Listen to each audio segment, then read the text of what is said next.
Bienvenue, ravi de vous retrouver. Oui, ravi vraiment de vous retrouver parce que il y a deux belles choses qui sont arrivées pour l'OGC Nice. Déjà, la première, c'est la victoire contre l'AS Saint-Etienne. Une belle victoire, on peut dire. Voilà, on va en parler de ça. Mais aussi, c'est que voilà, c'est l'Europe. Ça y est, l'Europe est de retour. Semaine européenne, ça fait vraiment bien plaisir pour tous les clubs français d'ailleurs, mais aussi pour l'OGC Nice.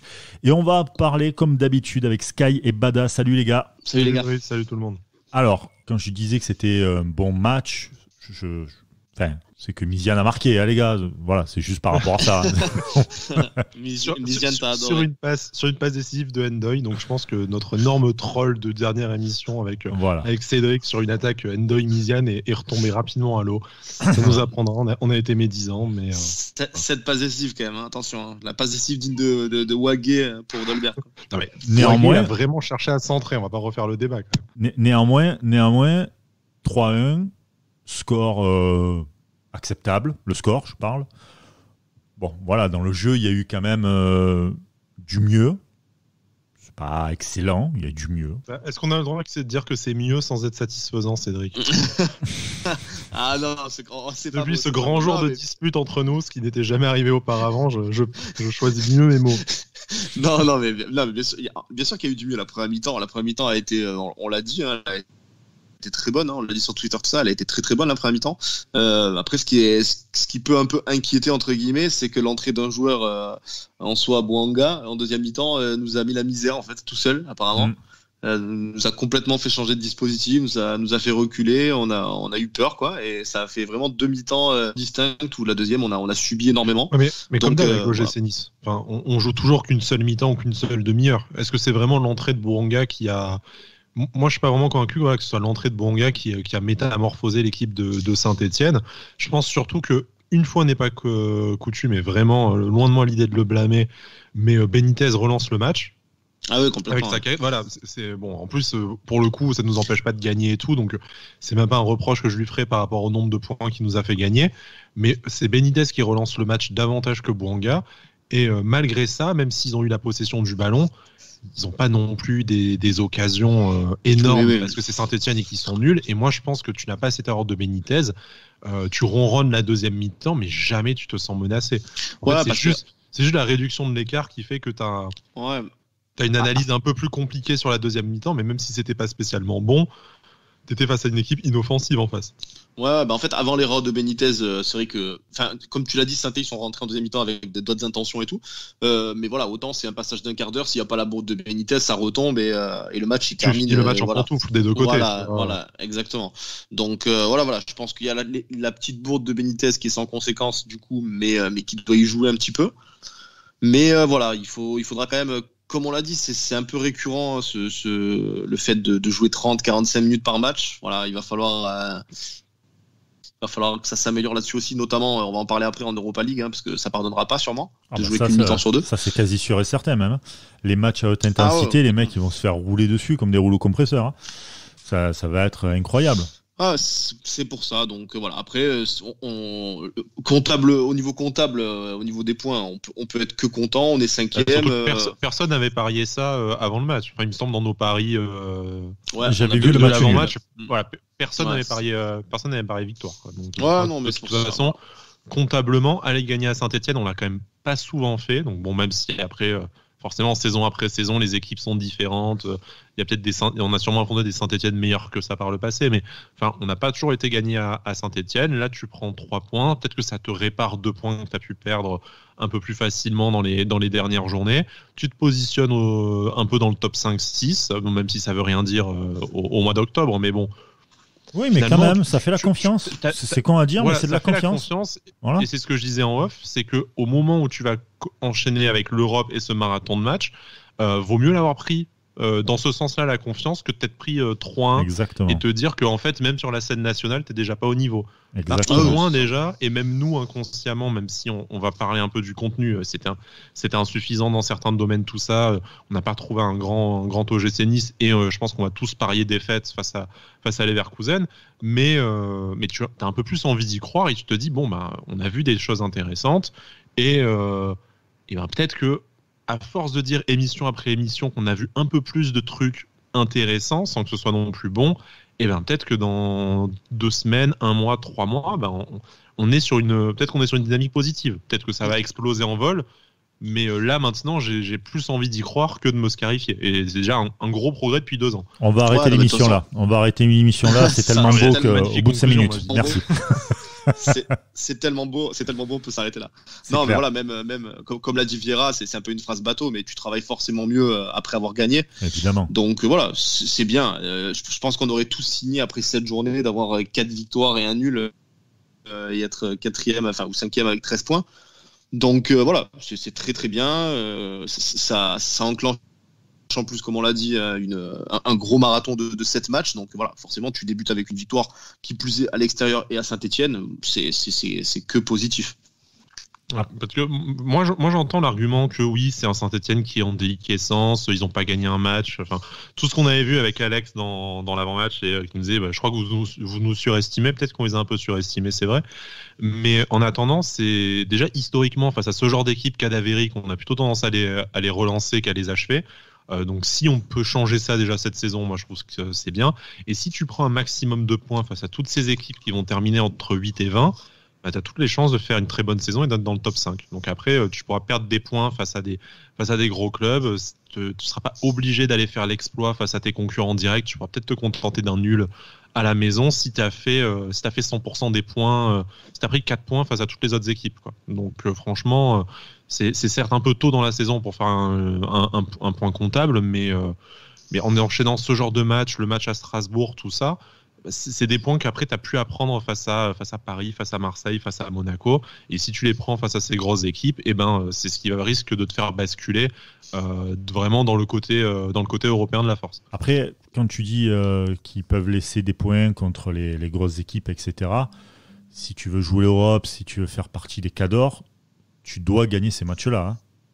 Oui, mais déjà, si tu as fait le plein de points face aux équipes inférieures à toi, ce que Nice n'a pas toujours fait, voire rarement fait ces dernières saisons, t'as pas la même obligation de résultat face à tes concurrents directs. Alors bien sûr, tu as toujours les matchs à 6 points qui vont te permettre d'accéder à l'Europa League ou à la Ligue des Champions, mais si tu peux te contenter du partage des points, de prendre 2 ou 3 points sur les matchs aller-retour plutôt que d'être obligé d'en prendre 6, t'as quand même beaucoup plus de chances au final d'être dans le bon wagon. Bon, après ça, c'est un espèce de théorème de stats aussi brillant que celui de Brice sur ses cotes avec les matchs nuls là, donc qui nous a présenté la semaine dernière. Donc bon, mais je ne préfère rien dire là-dessus. Non, voilà, blague à part. C'est vrai que c'est un peu tôt pour faire des projections comptables, mais prendre 3 points à Saint-Etienne, c'est toujours une bonne chose. Je pense qu'on peut déjà se féliciter de ça. Alors bien sûr, c'est pas avec Ben Arfa au sommet de son art, c'est avec un but de raccro de Misiane et une petite frayeur en défense avec Benitez. Mais comment est-ce qu'on pouvait espérer mieux qu'un 3-1, tu vois, à Saint-Etienne, de toute façon. De toute façon, personne, comme tu l'as dit, personne n'avait parié une victoire, donc c'est forcément une bonne surprise. Et même sur le contenu, parce qu'on n'a toujours pas parlé de contenu, et pour moi c'est quand même la plus grosse leçon à retenir. T'as Vieira qui a changé son système tactique. Rien que ça, déjà en soi, je pense que c'est une raison de célébrer. Hein. Bon, après, tout n'a pas fonctionné. On a rarement eu autant de joueurs de ballon en même temps sur la pelouse. Les mecs étaient à leur poste. Moi, d'avoir en faux milieu offensif Ronny Lopez et Pierre Lesmelou qui étaient enfin positionnés plus haut sur le terrain, qui ont pu un peu prendre l'axe, bizarrement ça a remonté le bloc déjà de 10 ou de 20 mètres, de pas avoir un Lesmelou qui est au niveau de Thuram et Schneiderlin, de pas avoir un Ronny Lopez qui est obligé de faire le repli défensif, et on sent bien que physiquement il est pas encore au pic de sa forme. Là, d'être positionné plus haut sur le terrain, on l'a vu être à la baguette sur des actions plus intéressantes. Donc bien sûr, on va parler de cette défense expérimentale à 3 et notamment de la titularisation de Ensoki, le petit chouchou de Brice, mais il y a quand même des éléments où il y a quand même des points où on peut enfin reparler football. Et voilà, et moi, c'est peut-être me contenter de peu, et sûrement, mais c'est déjà un micro soulagement par rapport à ce qu'on s'est tapé ces dernières semaines. C'est surtout qu'en plus de ça, tu peux pas passer du tout au rien. Donc ce qu'il y a de bien et ce qu'il y a de beau, c'est de voir, de beau. Tout est relatif, mais c'est de voir que de match après match, ça commence à changer. Il y a la tactique. Alors même si pour moi la tactique ne veut pas dire grand-chose, c'est plus le schéma de jeu. Bon, voilà, il y a des petits trucs qui font que tu te dis putain, ça évolue quoi. Voilà, ça y est, on était bloqué pendant 3-4 matchs sur des trucs un peu pourris, il faut le dire, clairement. C'était pourri. T'as initié un truc. Tu sais Voilà. pas où ça va te mener, à quel rythme, mais Voilà. déjà t'as initié un truc. Et en plus, veille de match de Coupe d'Europe. Donc tu te dis, ok, est-ce C'est que nouveau, là, mais- finalement ils ont un peu compris et que est-ce que finalement on va bien s'amuser aussi en Coupe d'Europe, tu vois. Donc ça donne aussi un peu de peps parce que sincèrement, si après le podcast par exemple qu'on avait fait avec Football Tactique, on s'était arrêté là et que par exemple Vieira, etc., n'avait pas changé son schéma ou même la mentalité des joueurs qui a un peu changé quand même là-dessus, il faut le dire, pas énormément mais quand même, je peux te dire que le match de Coupe d'Europe là contre Leverkusen, il n'y aurait pas eu pas grand intérêt, je pense en tout cas. Tu vois. Puis même les joueurs, imagine c'est toi qui te prends 3-1 à Saint-Etienne. Dans quel état tu pars à Leverkusen quoi. Par Ouais. ce Saint-Etienne là en bien- plus. Si tu voilà, prends ouais. 3 par Saint-Etienne, ce. là. Donc bien sûr, tu es un professionnel, tu as envie de jouer l'Europe et tout, mais enfin, on va pas me faire croire que tu vas fringant en pensant que tu peux réaliser l'exploit. Donc Ah ouais, là, c'est sûr. j'ose espérer que professionnellement, ils espèrent toujours faire un bon match et tout machin. Mais là, tu te dis, tu te présentes en Europa League comme le 5e de la Ligue 1. Alors oui, au bout de quelques journées, mais le 5e de la saison dernière, le 5e actuel, tu sors d'une victoire, tu as un bilan comptable qui est loin d'être honteux, même s'il n'est pas parfait, tu peux croire crânement en tes chances. Après, effectivement, on en parlera dans la deuxième partie de l'émission. Je pense que personne ne se fait d'illusions sur l'issue de ce match. Mais en attendant, si tu vas courageusement perdre 2-1 là-bas, c'est pas pareil que si tu te fais fesser 5-0. Exactement. Ouais. Moi, pour reparler vite fait du match, on l'a dit au niveau de la mentalité des joueurs. On a vu par exemple Dante Schneiderlin un peu se révolter sur Lotomba et Miziane. Donc on peut se dire que on peut se dire que niveau mentalité, les joueurs se sont mis un peu un coup de pied au cul eux-mêmes, tu vois. Mais je pense pas que ce soit non plus une coïncidence que le système ait changé et qu'on ait forcément mieux joué. Je pense quand même qu'il y a une cause à effet, tu vois, où on se dit, là il a changé, il y a eu une très bonne première mi-temps et tout. J'espère qu'il renouvellera ça quand même, qu'on reverra ça peut-être avec Dolberg. Tout ça. Je me dis c'est pas seulement la mentalité des joueurs qui a changé et qui a fait ce meilleur match. Je pense que le changement de système y est pour quelque chose. Le 4-3-3, comme l'a dit Sky, t'as des joueurs qui sont peut-être moins mis en valeur comme Ronny Lopez, Les Melou, même les latéraux qui étaient Camara et Lotomba ont fait un très bon match à Saint-Etienne. Voilà. Moi, je pense que ce système mérite d'être revu, notamment avec Dolberg quand il sera là. Voilà. J'espère qu'on le reverra en tout cas. Ça va dépendre des joueurs. Tu sais que tu es dans un moment où tu vas vraiment avoir la rotation de l'effectif. Donc, si ton effectif tourne, mais toujours figé dans un même schéma tactique, tu vas pas arriver à grand-chose. Donc, c'est bien d'avoir vu enfin quelque chose de nouveau. Le 4-3-3, il va revenir. Il y a peut-être selon la composition d'équipe ou l'adversaire des matchs où il sera plus indiqué, mais au moins tu t'offres un peu une souplesse tactique, le choix, tu fais travailler autre chose à tes joueurs, tu mets en valeur d'autres joueurs. C'est que Les Melou qui a eu un début de saison extrêmement compliqué, pour pas dire mauvais, et là, au-delà de son but, tu le vois quand même dans un rôle où il est un peu plus à l'aise. Tu participes à la montée en confiance de Ronny Lopez. Même chose pour Guiri qui a continué ses belles performances. Donc, voilà, le but c'est un peu de mettre tes joueurs en confiance aussi. On l'a beaucoup reproché à Vieira de ne pas réussir à motiver ses joueurs ou à les mettre un peu plus en avant. Là, ça a marché, par intermittence certes, mais ça a fonctionné. Donc autant le souligner. Donc après, il y a toujours les mêmes défauts. Miziani marque, mais effectivement 10 minutes avant, il se fait pourrir la gueule. Mais tu peux voir le bon côté des choses en te disant, tu as quand même eu deux vrais tauliers sur le terrain qui ont pris la responsabilité de pourrir leurs coéquipiers, et ça a donné quelque chose de meilleur derrière. Donc on a enfin vu aussi une réaction. Moi, je préfère me concentrer là-dessus. Ouais, non, c'est clair. Ça a fait du bien de voir ça. On l'avait réclamé. On disait souvent un peu que Dante, il avait ce rôle de capitaine, mais peut-être pas ce rôle d'harangueur, de gueulard un peu. Là, on a vu un peu ça, et on peut se dire que ça peut être un effet bon bénéfique. match. Tu vois, tu peux même pas dire que Lotomba c'est un mec qui est triché. Oui, c'est sûr. Contrairement à Miziane pourrir, sans surprise. Nous-mêmes, on l'avait pourri devant l'écran en voyant le repli défensif. Nous, Lotomba, de ce qu'on a vu sur la télé, on voyait moins la raison, mais c'est bien. C'est plutôt un échange avec Dante, je pense, où ça se frite un petit peu plus que. Non, c'est quoi ? On dirait que c'est ça. Il parle avec Dante sur un truc, et Ouais, j'imagine qu'il parle pas de la liste de course, donc il parle quand même de. Ouais, non, mais je veux dire, c'est pas pour. Tu vois, c'est comme t'as dit, c'est différent de Miziane qui vient de rentrer 10 minutes avant et qui marche sur un repli défensif. Je pense que c'est plutôt un truc tactique où ça a pas dû plaire un truc à l'autre en bas. Mais après, c'est bien, je pense que même, comme l'a dit Schneiderlin en après-match au micro, c'est bien aussi que les jeunes se révoltent un petit peu, tu vois, sans manquer de respect aux anciens, tout ça, il y a pas de souci là-dessus. Mais qu'ils se révoltent aussi. C'est bien parce qu'ils voient ce qui va pas, ils ont envie de s'améliorer et tout. Donc je pense que dans les deux cas, que ce soit les anciens ou les jeunes, c'est une bonne chose. De toute façon, on peut pas se plaindre que cette équipe n'ait pas de caractère et râler quand elle en montre. Tu vois. Exactement. Il y aura peut-être des moments où ça fera des étincelles, mais bon, là, voilà. L'équipe a montré quand même un peu plus d'allant offensif, du caractère. C'est très loin du niveau qu'on espère. On va le préciser parce que j'ai un peu consulté de loin les réseaux sociaux ce week-end, mais je voyais déjà que ceux qui disaient un peu du bien de l'équipe se faisaient foudroyer. Je dis bon, il y a un bout d'un moment, soit on fait un podcast pendant une demi-heure, on dit Vira Salcanois d'émission, et puis voilà, ce sera pas très intéressant ni à faire ni à écouter. Soit on essaie de souligner les choses qui vont quand elles vont, tu vois. Déjà, ne serait-ce que par souci un peu d'objectivité aussi, quoi. Et puis il faut se donner aussi un peu difficile pour nous, mais il faut se donner aussi un peu d'optimisme à la veille de cette comment dire de cette Coupe d'Europe. Derrière t'enchaînes l'Europe en tout se clarifiant déjà, c'est sûr. Ouais, voilà. Et si en plus de ça, derrière t'enchaînes quand même quelques gros matchs pour Nice. C'est vraiment pas mal aussi, donc c'est bien de pouvoir se dire que, écoute, là pour l'instant ça va. On est, quand je dis optimiste, évidemment que tout n'est pas beau, mais tu vas quand même enchaîner de sacrés matchs. Tu reçois Lille, tu reçois le leader voilà. Après Leverkusen, et ça déroule. T'enchaînes avec Beersheva. Donc ça, on va dire que ça peut passer. Derrière, tu vas à Angers. On sait que Angers, c'est très compliqué à jouer à domicile. Très très compliqué, Angers, je trouve. Fermé. Tu vas à Prague et tu as le derby pour finir la série marathon. Voilà. Et derrière, tu enchaînes aussi avec Marseille.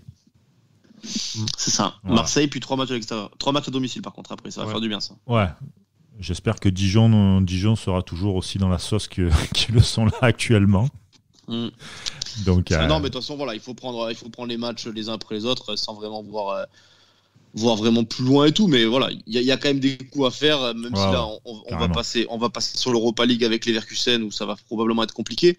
Mais derrière, même des matchs contre Lille, Angers, Monaco, tout ça, il faudra les prendre comme des concurrents pour certains et prendre des points absolument si tu veux vraiment viser quelque chose. Ah, mais ça c'est clair.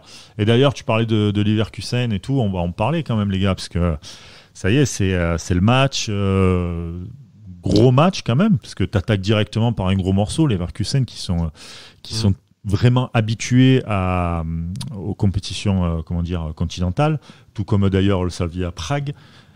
C'est un déplacement. On sait que c'est à quelques jours, ça s'est joué dimanche.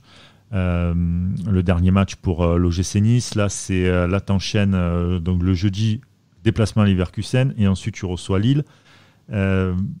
Pour ce premier match, d'après vous, je sais pas, est-ce qu'il faudrait mettre l'équipe type, ou alors tu sais que tu fais tourner parce que tu sais que tu vas te prendre une valise? Alors, moi, je peux pas dire que tu sais que tu vas te prendre une valise. Parce que, oui, tu es inférieur à Leverkusen pour toutes les raisons que tu as évoquées. L'expérience en Coupe d'Europe, c'est un gros morceau du championnat allemand, tout ça. Mais déjà, tu es dans une saison particulière où tu sais pas très bien qui est en quel état de forme. Et Leverkusen, je vais pas prétendre que je suis la Bundesliga, j'ai juste leurs résultats sous les yeux. Première victoire de la saison le week-end dernier. Ouais, avant ça, ils font 3 matchs nuls. Donc, ils font 0-0, 1-1, 1-1, 0-1. C'est bien pour ça que je t'ai posé la question. Voilà, mais tu te dis, ils sont pas non plus dans une forme étincelante. Donc oui, la Bundesliga, c'est quand même un niveau plus élevé que la Ligue 1, mais les mecs, ils sont pas à 4 victoires en 4 matchs. Donc bon, tu sais pas si l'Europa League, eux, ils vont la jouer à fond, eux qui sont beaucoup habitués à la Ligue des Champions, ou s'ils vont la prendre en se disant, de toute façon, même en envoyant l'équipe B, vu le groupe, on sera au moins dans les 2 premiers. Donc non, parce que si tu fais un point, si tu arrives à accrocher un match nul comme pas mal d'équipes l'ont fait du coup face à Leverkusen cette saison, et que derrière t'enchaînes par une victoire à domicile face à Beersheva, sans dire que t'es qualifié, t'as fait tellement une grosse partie du chemin que en fait, oui. Si tu fais 4 points en 2 matchs, c'est peut-être plus que ce que tu peux espérer faire, ce que certains nous pronostiquent au bout des 6 matchs. Donc vraiment, toi le premier aussi, mon gars. Oui, moi le premier. Je m'exclus pas forcément quand je dis certains, mais après. Voilà. Remettons les choses en place. Mais si déjà tu commences à faire tourner au deuxième match de ton marathon, comme on l'appelle. Ouais, puis t'es en octobre. Je veux dire, t'as même pas joué 10 matchs, c'est pas le moment où ils sont fatigués, les types. Non, mais c'est pour ça, voilà. La question que je pose. C'est ton gros morceau, là, les Leverkusen à l'extérieur. Voilà, il faut y aller pour espérer prendre au moins un point. Voilà, comme on l'a dit, si tu prends un point là-bas, déjà, t'as fait une grosse partie du travail parce que c'est ton match le plus difficile de la poule, on va dire, à l'extérieur. Voilà, tu fais ça. Là, on a vu sur Nice Matin aujourd'hui qu'à part Jeffrey Adélaïde, on devrait quasiment avoir le groupe au complet. Ouais. Voilà, on va commencer à avoir un peu des problèmes de riche, c'est-à-dire un effectif plus ou moins vaste avec tout le monde à tous les postes. Donc voilà, on va pouvoir peut-être faire tourner sur quelques postes un milieu de terrain ou un truc comme ça pour faire souffler quelqu'un si vraiment il y a besoin. Mais je pense qu'on peut quand même avoir une équipe compétitive. Donc en plus, faire tourner à l'ère des 5 changements, c'est quand même particulier aussi. Tu vois, c'est sûr, si t'es mené 3-0 à la mi-temps, fais rentrer les jeunes. Tu vois, t'en prends 3 ou 5, les mecs en face ils seront en pantoufle, tant pis. Mais au moins t'as fait souffler tout le monde. Mais non, mais voilà, il faudra la jouer à fond quoi qu'il arrive, c'est le match, c'est ton premier match de poule en plus, tu vois, il peut te lancer aussi l'Europa League, hein, c'est-à-dire que imagine tu fais un exploit, tu vas à Leverkusen et tu les bats, ça te met encore plus un élan, tu vois, tu te dis putain les gars, puis derrière tu vas avoir envie de bouffer Lille, donc avec un peu de chance, tu vois, ça continue ta confiance. Ça, attention. Non, sincèrement. Brice qui tempère. L'Europe, c'est dangereux. C'est Brice Tellerno. Non, sincèrement, vous allez vous foutre de ma gueule encore une fois, les gars. J'ai une théorie. Attention. Non, clairement. Non, par contre, ça, c'est une stat qui a été faite par des. Le jeudi, le dimanche. Non. Merci. Allez.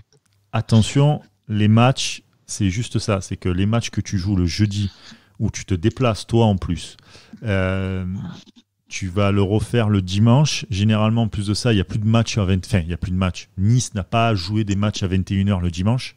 Donc, ça sera avancé dans la journée. Donc, forcément, ta récupération est encore moindre. Et même si tu as quand même un bon effectif, tu n'as pas non plus une profondeur de banc. On sait que le banc est un peu le petit point négatif de l'OGC Nice. Donc, tu n'as pas non plus un banc monstrueux, et tu joues face à Lille là, qui eux sont dans le même truc que toi, mais qui joue aussi l'Europa League, mais qui a quand même un effectif qui a plus d'expérience et qui sait ce que c'est qu'ils ont joué la Ligue des Champions. C'est quoi le premier match gros déplacement? C'est quoi le premier match? Sparta Prague. Ouais. Cash là en même temps que c'est en même temps, c'est à 18h55 aussi jeudi. Ils vont à Prague et derrière ils se déplacent à Nice, tu vois, ils font 2 gros déplacements. Ils ont certes un effectif plus fourni, mais bon, après on verra. On peut pas pronostiquer déjà le match suivant, alors qu'on n'a même pas fait nos pronos pour le match face à Leverkusen. Mais il faut jouer à fond. Et puis pour revenir juste à ta question de départ, avec le discours, oui, mais nous on est en Coupe d'Europe pour la jouer à fond. On rêve, tous les joueurs rêvent de jouer cette compétition. On a recruté des mecs. Il y a des gens qui sont venus pour la jouer, tout ça. Tous les clubs français ils le disent. Tous les clubs français le disent et il n'y en a aucun qui la joue. Non, je veux dire, ça c'est le syndrome français. Il faut arrêter ce connerie. Je suis d'accord, Brice, mais je te dis pas qu'on est obligé de se qualifier après ce discours-là. Mais si tu envoies l'équipe B, t'as vraiment aucune figure. Tu vois, c'est plutôt dans ce sens-là. Si on voit que les titulaires, c'est Endoy et Maolida sans leur manquer de respect. Arrête l'acharnement, ils ont marqué quand même. Ils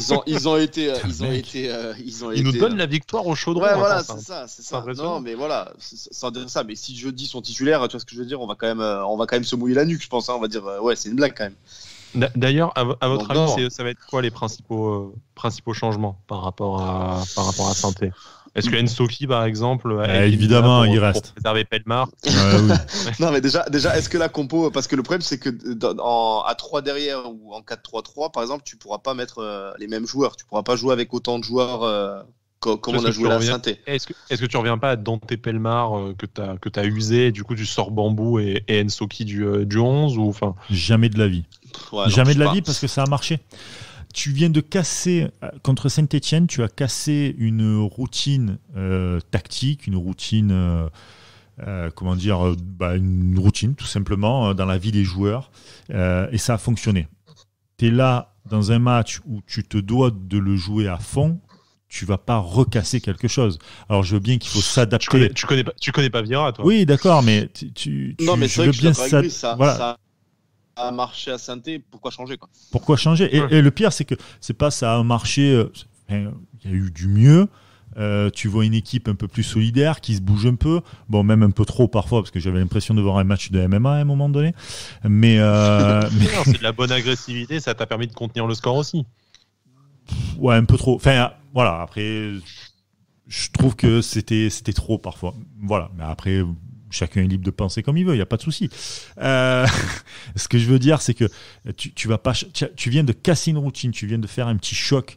Tu as changé la tactique, les supporters sont bien, même ta com, je dis pas que la com a changé, mais tu sens que forcément après une victoire c'est différent, etc. Va pas commencer à tout rechanger maintenant. Évidemment que c'est Patrick Vieira et qui peut tout péter d'un coup, mais ça serait pour un match dans la rotation de l'effectif, tu vois, c'est que t'as Pellemar qui a quand même fait plutôt un bon début de saison, qui se retrouve éjecté des 3 défenseurs centraux. Ensoki et Bambou, ils n'ont pas fait un mauvais match face à Saint-Étienne. Enfin, difficile de qualifier leur performance, mais elle n'a pas été mauvaise. En tout cas, est-ce que ça suffit pour dire à Pellemar, bon, en fait, du coup, t'es sorti du 11 là. Donc même s'il partait derrière ces deux-là, voilà ce que j'allais dire. Après, si au départ dans la hiérarchie il est derrière eux, tu vois, parce qu'on sait que Ensoki, il a eu le Covid plusieurs fois, machin et tout, donc ça a été compliqué. Oui, Bambou a été recruté 8 millions. À la base, Pellemar, je pense que ça a été clarifié dès le début. Il est derrière Dante, derrière Ensoki, derrière Bambou, je pense, dès le départ. Donc, je suis pas sûr que ça le choque énormément d'être derrière ces 3-là, même dans une défense. Choqué, non, mais bon, au moment où tu en es à la rotation de l'effectif, moi je posais juste la question. Je ne disais pas que j'avais envie de changement ou qu'il faut mettre à la place. Je suis plutôt partant pour reconduire une équipe qui gagne, moi, mais voilà, est-ce qu'il y a peut-être des postes sur lesquels Vieira pourrait s'interroger, remettre un milieu de terrain Est-ce qu'il ne va pas mettre Boudaoui, par exemple? Boudaoui, là, ça commence à faire quelques temps qu'il a repris avec le groupe. Le football allemand, il est un peu rude, hein, quand même. Enfin, sans dire qu'il est rude comme dans les années 90, certes, mais physique un peu quand même. Il est encore en phase quand même de rodage titulaire tout de suite. C'est peut-être un peu. Par contre, le faire rentrer 20 minutes en fin de match dans le scénario, oui, bien sûr. Mais par contre, en parlant de rotation. Derrière, tu auras besoin de mecs un peu frais pour jouer face à Lille aussi. Tu seras peut-être content d'avoir un Boudaoui à mettre à la place d'un Thuram ou même d'un Lesmelou face à Lille. C'est surtout ça aussi. Quel est le discours qu'a Patrick Vieira? Tu as des entraîneurs, parfois, je voyais des documentaires où tu as des entraîneurs qui disent j'ai pas de titulaire, j'ai une colonne vertébrale, mais j'ai pas 11 titulaires. Et en fait, on est un groupe. Et il y en a qui vont jouer aujourd'hui, il y en a d'autres qui joueront demain, etc. C'est comme ça, c'est par rapport à la forme du moment et tout. Quel est le message qu'il fait passer aussi à ces joueurs? Il y a ça aussi. Ça va être intéressant de voir la gestion de Vieira en tant que manager d'un groupe, maintenant qu'en fait, il n'y a pas juste les 38 journées de Ligue 1. Ah oui. Effectivement. Voilà, donc ça, faudra voir. On va passer au pari sportif. Je sais que vous attendez ça. Je sais que vous attendez le truc où on va encore se louper. Et ça fait plaisir. C'est quand même dingue que la seule fois que je parie pas sur le but de Lesmelou cette saison. Ouais. Et le pire, c'est que je l'annonce sur Twitter où je critique le choix de mettre Lesmelou parce que je verrai plus Trouillet et je le dis, vous allez voir, je le critique, il va marquer. Putain, le mec il marque quoi. Et je n'ai pas parié. Ouais. Donc voilà. Mais là, on va partir sur les paris. Donc sur Leverkusen contre Nice. J'ai eu du mal à le dire limite. Alors, on va partir sur le 1N2. Donc Leverkusen nul ou Nice. Sky, toi tu pars sur Leverkusen malheureusement. Et ça me fait donc chier, tout ça pour parler des nuls, tout ça pour arriver sur Leverkusen, ça fait plaisir. Ça fait plaisir. Ouais, bon, on part tous là-dessus. Au moins on aura une bonne surprise si on ramène un point, voire plus. Voilà. Oui, voilà. Mais moi aussi de mon côté c'est pareil. Je vois malheureusement une logique c'est quand même un ogre allemand entre guillemets quand même. Hein. Ils sont habitués à ces confrontations et aux coupes d'Europe, donc voilà. Je les vois un peu au-dessus de nous et je vois une victoire de Leverkusen. Moi, c'est par rapport au temps mort que Nice va avoir. Et les mecs, en fait, c'est des matchs de Coupe d'Europe qui sont, comme tu dis, ils sont habitués. Et je pense que c'est là que va se faire toute la différence. Vraiment. Donc, pareil, Leverkusen. Au niveau des buteurs, les buteurs, j'avoue que j'ai hésité avec un buteur niçois. et je vois pas Nice marquer. J'ai du mal à voir Nice marquer sur ce match-là, bizarrement. Donc je mettrai Belarabi. C'est dur. Belarabi, 3,30, buteur. Il n'a pas encore marqué sur les 4 premiers matchs qu'ils ont fait, et même le match parce que l'Allemagne a démarré déjà la coupe d'Allemagne. Il a toujours pas marqué Belarabi, donc pourquoi pas ouvrir son compteur en Europe à domicile. Voilà, je pense 3,30, c'est une belle petite cote qui peut passer. Ouais. Moi je pars sur le dernier buteur là, Alario, Lucas Alario je crois, qui a marqué au dernier match. Voilà. Après j'ai regardé un peu les derniers résultats de Leverkusen. Ils ont pas beaucoup marqué, ça finit souvent sur des 1-0 ou des 1 partout. Donc voilà, je vois pas. On va espérer qu'on prenne pas un score fleuve s'il y a défaite. Hein. Donc voilà, je dirais lui le Lucas Alario là qui marque. Très bien. Et Sky?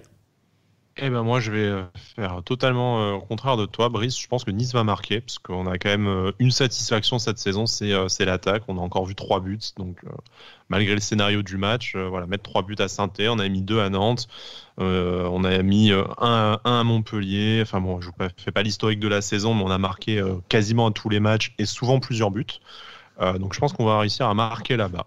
Effectivement, et je dirais que Jérémy Nguiri, parce que je suis pas trop sûr du fait que Dolberg rentre en jeu par rapport à sa blessure en sélection. Il est certes dans le groupe, c'est la bonne nouvelle. Ouais. Comme l'a dit Cédric, à tout le monde sauf Reine Adélaïde, mais voilà, Nguiri sera sûrement titulaire, donc va pour Amine, buteur. Ah, allez, c'est tu tentes pas Ronny Lopez. C'est pas beau. Ni PLM. Bah, c'est toi, c'est beau. Non, PLM, attends, une fois tous les 10 matchs, c'est beau déjà. Suffisant pour faire rager ses haters sur Twitter. Tu vois, genre, mais il marque une seule fois tous les 10 matchs. Ouais, les gars, mais bon. Tous les 10 matchs quand même, quoi. Bon, c'est ça. Et pour la cote c'est mieux fun. Que Tiziane qui marque tous les 10 mois. Oui, bon. C'est autre chose. On est dans un autre délire. Pour la cote fun, une cote avec une cote à plus de 3. J'avoue que j'ai voulu tenter de faire encore ce running gag. Morgan Schneiderlin qui marque et son équipe gagne. Coté à 36. J'ai dit on va pas pousser toujours quand même. La cote à 85 de notre ami Bordeaux. Non, toujours pas. Ouais. Toujours pas. pas. Et par contre, il y a une cote qui me plaît bien quand même. Je me dis, sur un malentendu, un match nul à 4,45, ça peut passer. Ouais, ça peut passer, bien sûr que ça pour peut le passer. tenter. La cote, elle est belle. Hein. La cote, elle est belle. Hein. Tu te dis, voilà, comme on l'a dit tout à l'heure, les Leverkusen, ça marque pas énormément. Cette année, nous, on marque beaucoup. Donc, pourquoi pas arracher un petit match nul là-bas ou quoi. 3 nuls en championnat pour les Leverkusen cette saison. Donc, c'est une très belle cote. C'est une très belle cote, le match nul. Moi, je vois encore plus fun. Je vois Dante qui se rappelle ces grandes heures allemandes et qui marque Dante buteur à 14,50, je crois, un truc comme ça. Voilà. Je vais faire un combiné avec un buteur de la tête, parce qu'il va pas marquer avec ses pieds, hein, on se doute. Donc, Ah, tu sais pas, sur corner, un vieux cafouillage ou quoi. 10 marque de la tête à 6. Donc si tu fais un combiné Dante de la tête, est-ce que t'arrives pas à une cote de folie? Il a combien Dante? Il a 14,50. Attends, tu fais... Ah, il y a un petit truc à jouer. En cote, du coup, t'es pas loin de la cote à 85. Allez. Les gars, j'annonce jeudi si Dante tu rajoutes marque, Endoy passeur décisif. J'ai l'impression d'être au puce. Allez, alors là, c'est 6,50 plus 14,50. Vas-y, je te le fais à 80. Oh là là là là là. Ouais, ça allait. Je te fais un prix bet 1 euro sur une touche ratée de Endoy et puis c'est bon, ça passe. Voilà. Non, mais attention, écoutez bien jeudi le premier corner là de Guiri là. Regardez bien Dante, les gars. On en reparle. J'espère que ça n'aura pas la. Tout est enregistré. Tout est enregistré. Et vous remarquerez j'ai que. J'ai l'impression de dire vous allez voir toutes les semaines. J'ai l'impression de dire vous allez voir et que ça passe jamais. Et en fait, on voit rien, mais. C'est rien, c'est un détail. C'est comme ça. Voilà. Bah c'est ça aussi. C'est ça aussi. Et toi, Sky, c'est quoi ton pari fun? Score exact 2-1 pour les Leverkusen. Ah oui, quand même. Ouais. Côté à 7, donc bon, c'est fun qu'est-ce qui pour l'écurie, quoi. Qu'est-ce qui t'arrive? Oh putain, Oh, je l'attendais pas celle-là. Ah ouais. J'ai passé 3 jours en vacances, j'ai flambé, donc je suis sur ma lancée. Là. Ça y est, il est chaud, il est bouillant. Voilà, c'est ça. Ah bah, écoutez, d'ailleurs, je tiens à préciser à nos auditeurs que moi, quand je pars en vacances, les gens ne m'arrêtent pas dans la rue pour me dire c'est pas toi sur Twitter et tout, comme un certain Badagos. Donc, mais ça, c'est le talent. C'est Bada le daron du game, hein, toujours. Exactement. Collioure, quoi. Et on embrasse Collioure. Ah, ça, ma femme, elle en est encore choquée, je crois. C'était bah, le mot de la fin. Ouais, c'était le mot de la fin. On arrive à dire on embrasse Kogo, il faut s'arrêter là. Il faut s'arrêter là. Exactement. Donc, vous l'aurez compris, on va arrêter le podcast ici. Merci à beaucoup d'avoir écouté Avantinissa, les amis. Je vous souhaite un très très bon match européen. Ça fait vraiment plaisir que cette Coupe d'Europe soit de retour. Bon match à vous. Bon pari aussi, si vous faites des paris sportifs. N'hésitez pas d'ailleurs à nous dire ce que vous allez miser ou ce que vous voyez, en tout cas, sans vouloir peut-être miser des 1000 et des 100. J'ai envie de sortir cette expression depuis tout à l'heure. Si vous gagnez, du coup, c'est bien. Si vous gagnez, c'est bien. N'hésitez pas à partager ça avec l'association Avantinissa, plus d'argent pour Bada. Pour Sky, pardon. Pour Sky. Et puis nous, on se redonne rendez-vous. Eh bien, on fera le débrief de ce match-là, Bayer Leverkusen contre Nice. Et puis, on fera aussi l'avant-match de Nice-Lille. Merci à tous et à bientôt. Ciao.